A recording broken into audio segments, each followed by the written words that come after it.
Hey, I'm Hunt, and this is Hunt on LSU, your channel for LSU Fighting Tiger football talk. Enjoy the video. We want you to leave a comment below, hit that like button, and subscribe right below the video. Enjoy. I got to tell you, Saturday was enjoyable. Saturday was very enjoyable for me. Get up, get the kiddos some milk, watch some Bluey. We're on the air at 9 o'clock. Tigers kick off at 11. It's an absolute blowout, enjoyable second half, stress-free. My out cue on Saturday was 3:55 p.m., and I was done for the day work-wise. And then I tweeted this out, and this sounds like ridiculous because most people who are listening to this show are pretty big football fans, and you would consider me as someone who hosts this show and works in different capacities in football. I'm a pretty big football fan. But as I've said many times, I don't get to watch a ton of college football. You can basically block out 8 hours of every Saturday that I have. But thankfully, 2 of those 8 were 9 to 11, where there is no football going on, and that's when I was on the air. And then I got to come home at 4. I watched a ton of football on Saturday. So I'm excited to get into some of that in the second hour. But we're going to start, obviously, with the Fighting Tigers and what we saw from them in Starkville on Saturday morning into the early afternoon. The final was 41-14, and I kind of saw this one coming. This was a really good matchup for LSU. We think right now that there's an issue with LSU potentially in the secondary. Mississippi State doesn't have the dudes to expose that and really don't have the game plan to want to expose that. And then you look at LSU offensively, and I thought that they'd be able to hold up at the line of scrimmage, and you got a lot of weapons on the outside. And then you add into that matchup situation a red-hot Jayden Daniels, and you've got a nightmare situation for Mississippi State. And it played out that way. Daniels had an absolute flamethrower. I mean, last year against Florida, 393 total yards and 6 touchdowns. Last year against Ole Miss, 369 total yards and 5 touchdowns. And we saw it again on Saturday. And, you know, there's this schism within the fan base that people are very vocal on. There are some that are not thrilled with the way Jayden Daniels has played, and there are some that really like the way he's played. I haven't played too much into that. I've just kind of given you some statistics and some feelings and some thoughts that I have. I don't feel overwhelmingly passionate about the situation, but there are many people who do. And I think it would be very easy to say, oh, well, if you've doubted Jayden Daniels, then you're just a clown. Look at that. And okay, he was awesome on Saturday, but by the same token, I think a lot of people who have not been thrilled with the way Jayden Daniels has played have said he just needs to throw it down the field. Well, he threw it down the field. He threw it down the field a lot, and all of it essentially was targeted at number 8. And Mississippi State continued to throw safeties over there who couldn't cover him and corners over there in one-on-one that couldn't cover him. It was sometimes first down. It was sometimes fourth down, sometimes third down, sometimes in the red zones. No matter what, it didn't work. Jayden Daniels threw the football to Malik Neighbors 13 times. Malik Neighbors caught the ball 13 times. If you put my cat on Malik Neighbors, he'd probably catch it 13 times. Put my 20-month-old son on Malik Neighbors, he'd probably catch it 13 times. That's the amount of effectiveness that Mississippi State had playing defense against the number 1 wide receiver at LSU. And they never adjusted or did anything differently or did anything better.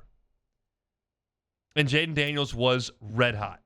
Dropping it in the bucket on 4th downs, taking off when he needed to, feeling the pressure and getting it away. I mean, I thought one of the best plays he made was early in the game on a 3rd down and medium when he got pressure up the middle and hit Brian Thomas over the middle for just short of the sticks.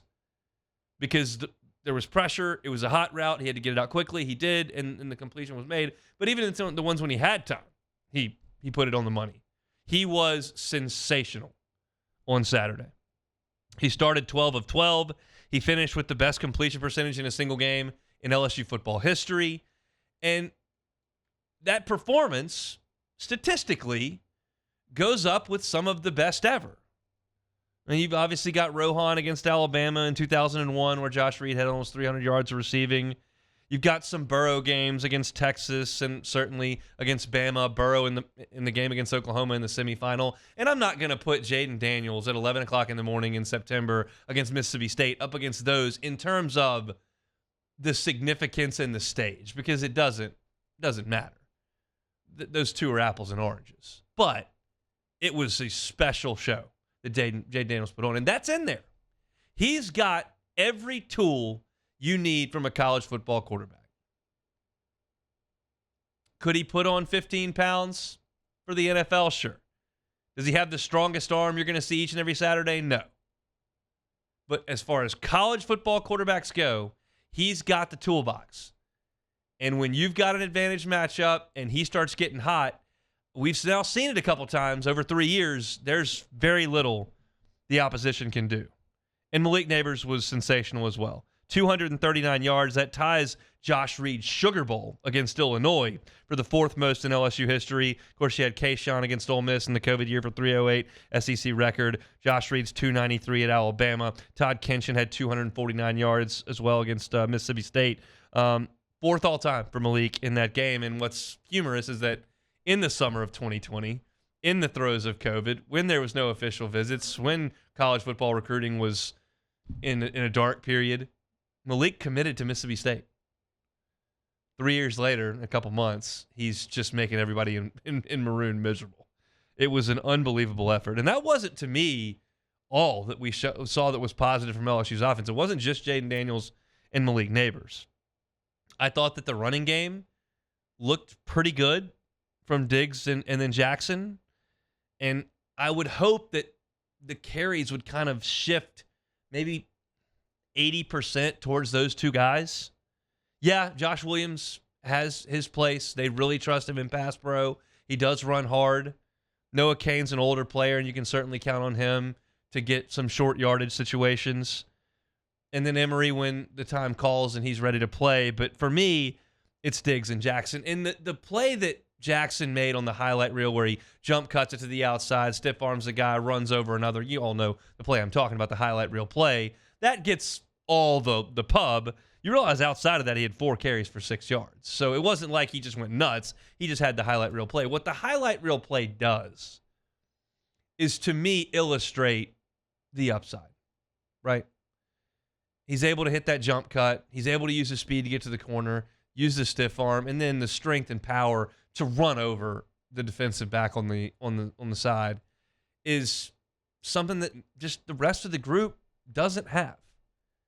Now, there are more complete backs. Do I want Caleb Jackson in there in pass pro against Ole Miss next week or Arkansas this week? Not necessarily.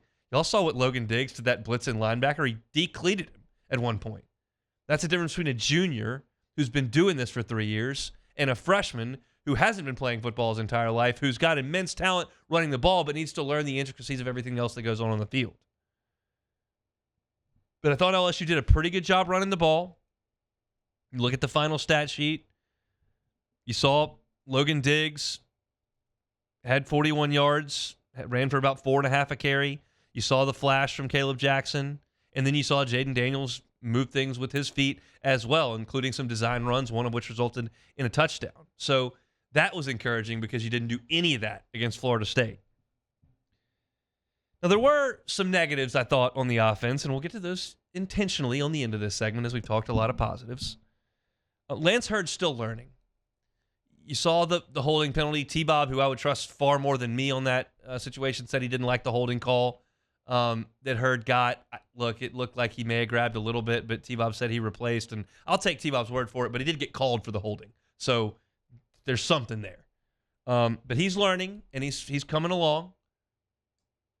I thought Mac Markway struggled in Mason Taylor's absence. He had a couple times where he was asked to get out on the perimeter and block for a screen play, a slip screen or a running back screen, and he missed those blocks. Brian Kelly went nuts on one of those. At one point in the first quarter, Markway was confused on a substitution, and LSU had to burn a timeout. They were trying to get a short yardage play in.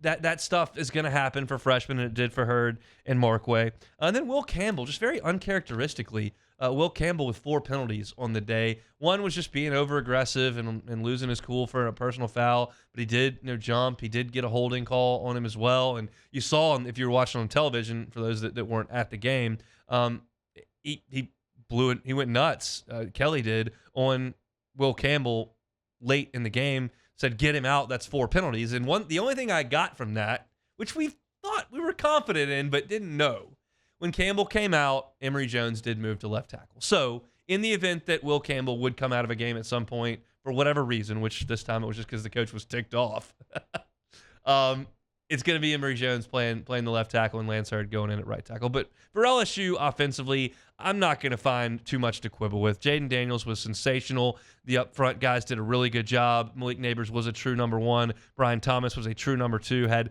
7 catches for 60 yards, including some contested catches, which I really liked to see. You got some different running backs involved that hadn't been in the past. I thought Mike Denmark did a really good job of calling the game. LSU was in control essentially the entire time. I just thought it was great, and it was evidence of what this LSU offense can be. And this LSU offense can be as good as any offense in the Southeastern Conference. Ole Miss has had their moments good and bad. Georgia's had their moments good and bad. A&M's had their moments good and bad on offense. I'm not ready to go there with Alabama just yet. And Tennessee really looked like it was struggling against Austin Peay and Florida, so I'm not ready to go there yet. And we'll talk the rest of the SEC coming up later. But LSU at this point could be as good an offensive team as there is in the SEC. Now, I'm well aware of the second half in Orlando. That looked terrible. Your offensive line got overwhelmed. You couldn't run the ball at all. Your quarterback was under pressure and didn't make great decisions. You had drops. Like, it's not perfect, but the pieces are there for this to be a really, really good offense, and that's an exciting thing. And they showed that against a team that was outmatched on Saturday, and that's kind of what I like about Mississippi State is you open conference with them. You bring your B game, you're going to get a win. You bring your A game, you're going to get a laugher. You bring your C game, you're going to be for a dogfight. More often than not with Mississippi State, LSU brought their A game, I thought, on Saturday, and they walked away with a 41-14 victory. So good. Hey, thanks for watching Hunt on LSU. Before you get out of here, do us a couple of favors. Hit that like button, leave your comments below, and subscribe to the channel for all your Fighting Tiger football talk. See you next time.